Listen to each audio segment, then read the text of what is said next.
Hi guys! For today's mini vlog, we'll be cooking a Bicol Express. And yes, kasi holiday today. So, walang ganap. Andito lang kami sa bahay. So, here you go. Ang first step na ginawa ko muna is ginisa ko muna ng mabilisan itong ating shrimp paste. Lagyan ko ng bawang at sibuyas. At the same time, nilagyan ko rin ng 2 tablespoon ng vinegar para lang matanggal kahit pa paano yung lasa niya. And yes, nilagyan ko rin siya ng sugar. 3 scoop lang siya. Pero, ayan, actually, halo-halo lang ng konti.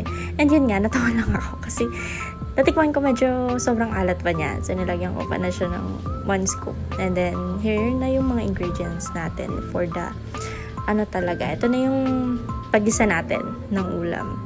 So, I put the pork. Wala siyang oil kasi mas better talaga na ma-stir lang siya ng ganyan. Ma-provide ng pork yung sarili niyong oil.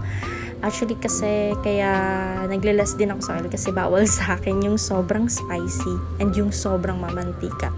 So ayan, nakita niyo naman bouncy and maganda na yung texture ng pork natin. So I guess that's it. So we need to put the garlic. Ito na yung magsusutay na tayo. And then the onions. And then ito nga, sa Bicol kasi talaga nilalagay ng direkta yung labuyo. Actually, kulang pa talaga yan. Yun nga lang kasi bawal talaga sa akin. Sobrang angat. So bear with me guys.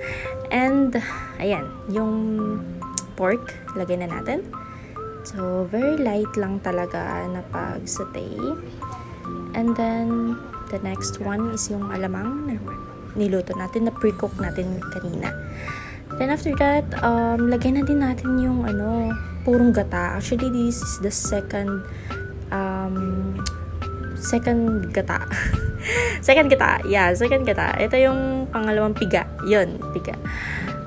And pakuluan lang, takpan. And yes, kailangan natin siyang takpan para maluto yung pork.